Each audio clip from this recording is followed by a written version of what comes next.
moi, c'est Elsa Monlévert-Villefort et je suis directrice générale de Citoyenneté Jeunesse. Hi, my name is Brenda Gatton. I am Red River Métis, a citizen of the Manitoba Métis Federation, and I currently live and work on Treaty 1 territory in the homeland of the Red River Métis. My name's Derek Merkley. I'm an assistant professor of political science at the University of Toronto. My name is Sue Gardner, and I am an advisor and a consultant to a bunch of nonprofits and to startups, mostly in the realm of, I think I would say, like media, technology, journalism, and digital rights and freedoms.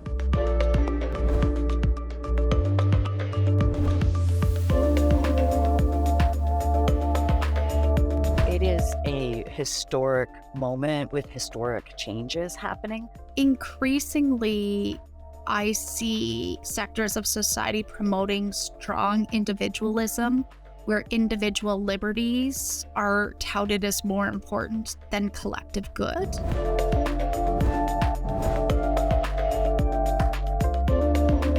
Years ago, we all consumed the same cultural products, the same media products, and we all were united in experiencing the storytelling that we were getting. So there were ideas that we had and sort of points of view that we had decided as a society were beyond the pale, and we were not going to put up with them.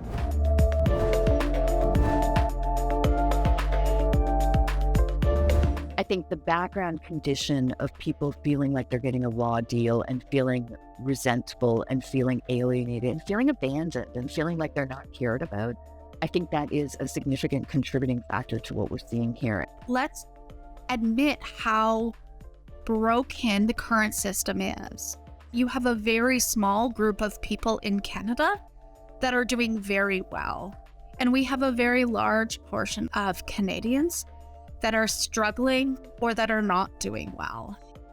Well, I think at the moment, we need to think about access to housing and generational inequality. So it's a huge issue, and I think it's frustrating for a lot of people of my generation to see how little's been done across the board. People feel alienated and disaffected for real reasons, right? They feel, with more or less evidence to support it, but they feel that the social contract has been broken, right? The deal that we used to have, we don't have anymore, right?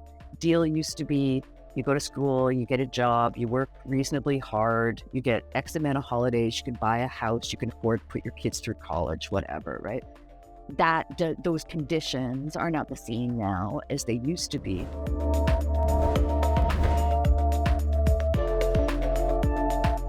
So we're operating in a context where distrust is really high, and belief in authorities is really low.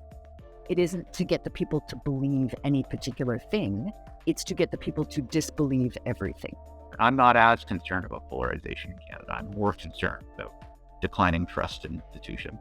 So it's super dangerous, right? Distrust of institutions is dangerous. Distrust of government is dangerous. The public trust, the public faith is a precious resource. Je pense qu'il y a des frustrations qui sont engendrées de ce fait qu'on essaie de se faire entendre. C'est pas toujours facile de le faire, ou c'est pas toujours le discours que les autres ont envie d'entendre ou d'écouter. Puis je pense que c'est ça qui crée les frictions. Rising dissatisfaction, political systems, institutional distrust, declining political efficacy, and populism. And so kind of a belief that politics is about the elites versus the masses. And there's populist currents on the left and the right.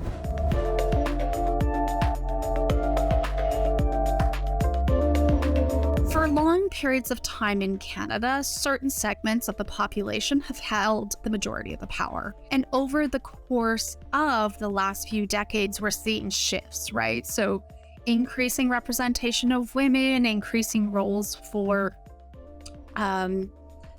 Indigenous peoples, etc. I think people are seeing that shift in power, where in areas where they, could control votes and political agendas and economic agendas, are no longer in full control of that.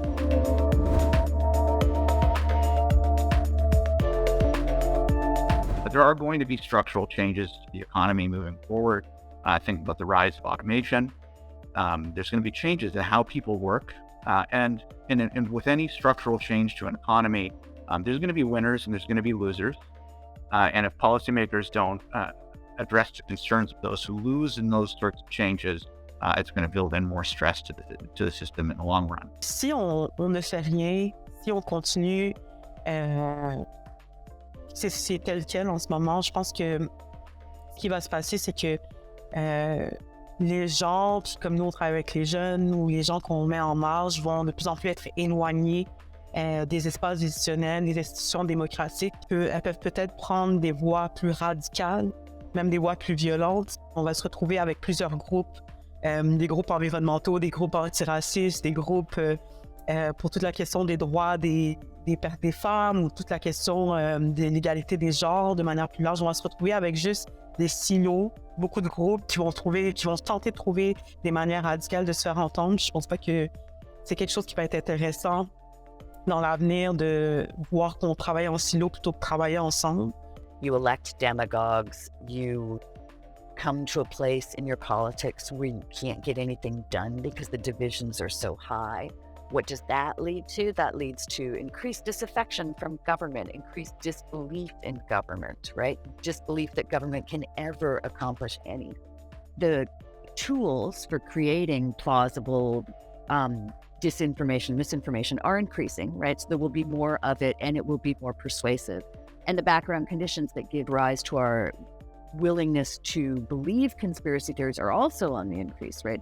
So we can expect to see much more misinformation and much more disinformation and much more receptivity to it among the population as well.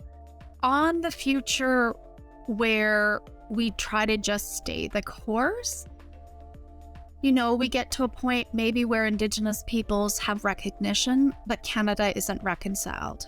The future for me looks much brighter, where we recognize the failings in the current society.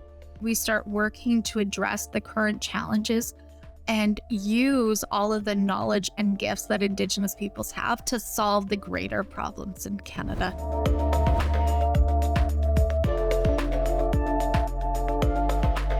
Division isn't necessarily bad as long as it can be managed in a productive and healthy way. People are going to disagree with one another, and we have to learn how to have healthy and productive disagreement. Imagine a world in which we had a national project, right, to document our history, figure it out, work it through, come to terms with it. Like things like that are things that the internet can be for us. And those things are powerful. Like it is a tool. We can still harness those capabilities to good ends, right? To publicly motivated ends that are good for the people of this country. How do we, in Canada, if we all really want to prosper, how do we bring people up? You know, I'm not necessarily asking for Canadian policymakers to step up and step forward, but rather a big part of what needs to happen is Canadian policymakers need to step back. Mon monde idéal, je pense que c'est un monde où est-ce que les gens, il y a une réconciliation, mais sont conscients et sont vraiment connectés avec les gens en situation de pouvoir. On veut aller au-delà de consulter les gens. Je pense qu'on est quand même conscient, on veut continuer à consulter les gens, bien entendu.